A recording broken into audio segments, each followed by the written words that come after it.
Thank you so much for coming out. I'm Charles Steele, Jr., President, CEO of the Southern Christian Leadership Conference, and we're here to serve notice that SCLC has just returned from Panama City, Florida, the Panhandle. And in case people just watch it on TV or hear what's going on via conversation, you have to go to see what I saw and what we saw.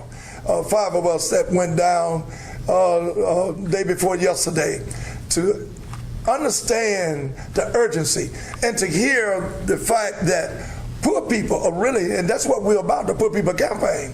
Poor people are really being affected by this. Not to say it has leveled the playing field for all, but when you're talking about wealth, people with wealth can always relocate, rebuild, or whatever, fly, take a helicopter, get a ship or whatever, and go whatever they need to get. We are here to say there are impoverishment within Panama City that we must address. People without the basic needs having to dwell in the housing complex that's really been condemned. And we're going to be brief, but in closing, I want to bring up 2 individuals who went with me, and they're native originally from Panama City. In closing, I would like to say that we have a partnership with the American Red Cross. We did not call them, and they told me to tell you this. They called us because of the significance and the signature brand of SCLC, co-founded by Dr. Martin Luther King Jr. and others. They wanted SCLC to take on the helm and use the brand and let people know that they are in partnership with us. We're also going to build houses from these blocks. We already got commitment for 1 house. And we're going to have representation. We have it here today with Warren himself in terms of what he brings to the table. We're going to build homes for the people. Those people without homes, they're going to be evacuated, evicted from apartments that's been condemned. And guess what? They have no place or nowhere to go. We have Mr. Jeremy Pons, who grew up in SCLC. He's like my child because I've been knowing him for a long, long time. And Jeremy's totally committed to SCLC, but guess what? He's from Panama City, and we went to his home and talked to his grandmother and family, and Jeremy want to say a few words. Thank you, Mr. President. I'm Jeremy Pons. I'm a member of the board of directors for SCLC, but most notably, along with many of my friends here who I grew up with, we are from Panama City. We went down there the other day, and the Panhandle is hurting. The Panhandle feels neglected. We've been to many neighborhoods where resources still haven't been available. Many people have had notices placed on their doors saying to move out within 72 hours, but many of these individuals don't even have cash in their account to be able to move at that particular time. And if we can't provide any assistance to those that have paid taxes, not only in Panama City, but have paid their federal taxes, then what do we say to those? What do we say to them that there's no lifeline for you? And it's not just about race, it's a socio-economic situation that's taking place down there, which is the reason why we took the initiative to get together among residents of Panama City to be able to gather supplies to take down there and also present the long-term plan, because if nobody else is there to rebuild our home, then I assure you today that we will rebuild our home. Tell me name again. Jeremy Pons, Jeremy, last name Ponds. And you on the board? Yes, sir. Yeah, he's on the board of SCLC, been a part of SCLC ever since he was really in elementary school. 10 years old. 10 years old. I was all right. Jeremy been with me, and he's just like a family member. Next young lady I've been so impressed with, Jeremy introduced us just a few days ago. Seemed like I've been knowing Taisha for a long time. And I had her on the phone with the American Red Cross just a few minutes ago. And she's working by the mere fact she has the expertise. She's a great organizer. And the people, American Red Cross, just mentioned that she would be their contact person on the ground. And Taisha, Anthony, is quite a young lady, has a great background, and we let her say a few words. Spell your name for Taisha. Hi, good morning. Taisha, Tyisha, Anthony, Anthony. We were on the ground in Panama City. That's my home, and it's complete devastation. But overall, we want to definitely say that the community is very strong. We have seen a lot of leadership in the community. We saw a lot of people coming together, putting supplies, getting churches on the streets, riding through neighborhoods, giving out goods, and we were very impressed with that. We've actually made some community partnerships so that when we put our initiative together, we can go back and reach those individuals. We do have, in partnership with other natives of Panama City, I have here Ron Blizzum Blue with K100 Radio, Warren Crawley, who's one of our partners. We're also working with a local entrepreneur, Terrence Lockwood, who has been so kind as to donate 2 53-foot trailers to this cause so that we can fill it up with supplies and get the necessary thing back to this community. And we will have further information on location by later tonight on that. Thank you so much. And in closing, Warren Crowley is here with us, not putting him on the spot, but he's going to be one of our contractors who help build those homes, block homes with special ingredients that he is working with. The expert is himself being one of the experts. And Warren just told me he already got one company to actually commit to build the first home. My.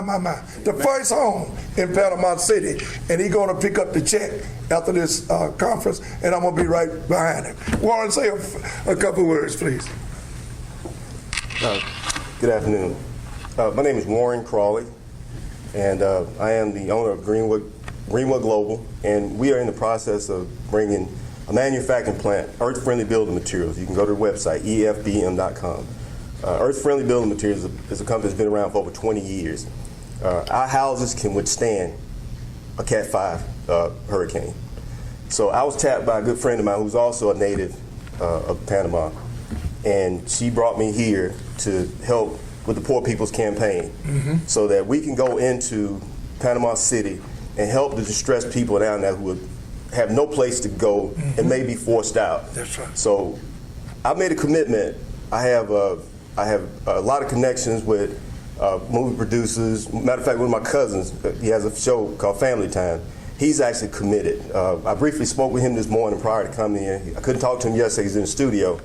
But he's also committed to bring his strength behind us to help build houses in Panama so that people don't get pushed out. We can go in and we'll raise a campaign, ask people to purchase a block just to build houses in Panama. But we are committed, we are standing firm with SCLC to make certain that the injustices will not come about, but we can actually go in and keep people in their communities. They do not be displaced by bringing this product into, and it also bring in jobs. And let me just say this, Warren, and correct me if I'm wrong. This will withstand, to my understanding from Warren, 200 miles per hour wind. Yes, sir. Am I correct? It has been proven to withstand 200 mile an hour wind. We are actually putting a manufacturing plant right here in Georgia, and we're also putting a manufacturing plant on the campus of Tuskegee University, and they will also be helping us develop other products as it relates to green building materials. This is a blessing from heaven, and this is the Poor People Campaign. He knew we were involved with the Poor People Campaign, and we're going to do it all over coastal areas, starting in Panama City, in that whole area within what, Jeremy, 100 miles? Yeah, 100 miles. Within 100 miles. So this is going to happen again. You know, the sun is shining in Panama City today, thanks be to God. Amen. It's shining, it's not cold, but it's going to happen again.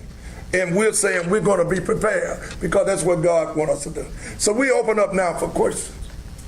How tough a situation is this? You've seen a lot of things in your life. Panama City, a lot of pain and suffering. Can you talk about that? This is the toughest, from my understanding and research, as you know, man. You and I went over some things a few hours ago. This is the worst situation I've seen. I've seen Katrina, as you know. Jeremy, as you know, we carried truckloads and truckloads all over Louisiana. I was there on the front line. And this is worse than Katrina. It's the worst since the 1800s, from my understanding. And various reasons, we must realize we're not God, but we can prepare for the next one. And God wants us to be able to look out for the catastrophic conditions, such as these type of disasters. It's going to come again.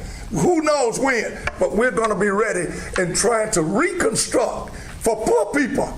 Rich people and middle class folks gonna take care of themselves, but we're gonna be in the middle with nothing with class about helping poor folks to sustain themselves. Job-wise, there was no restaurants open. Correct me. When No gas station. no gas station. Poor people could not get any gas if they had a car. No ice. No ice. We went to Miss Anthony's father's home. Nice man, one of the, and I mentioned to her, I said, who was that gentleman? He's so nice. She never told me it was her father. But he said, we're going to overcome this. Positive man. I didn't know. She didn't say, this is my father. I said, Taisha, who is this? What am I saying? The mindset of those people is that we going to survive. They just need us to be there with them. You said this brought you to tears, Steele. Pardon me? You said it brought you to tears. Absolutely. Absolutely.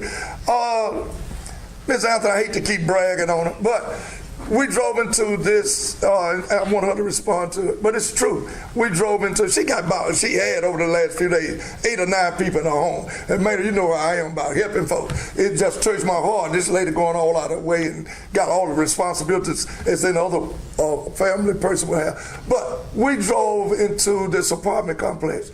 She didn't recognize a young lady who was at her home that went back to Panama City to her apartment, had nothing but the T-shirt she had on her body. 20 years old. 20 years old, and was full of spirit, and said she's going to use the rest of her life helping folks. And she said the T-shirt was given to her. Sure was. The T-shirt she had, she did not own. Can you just talk a little bit about the folks you've been helping and brought them from Panama City, staying at your home? When the night before the storm hit, early that morning, actually about 2 o'clock in the morning, my nephew pulled up. It was him and 4 other people. So I housed 5 people from the hurricane for about 4 or 5 days, and then those people went back to check on their homes to see if they had anything left.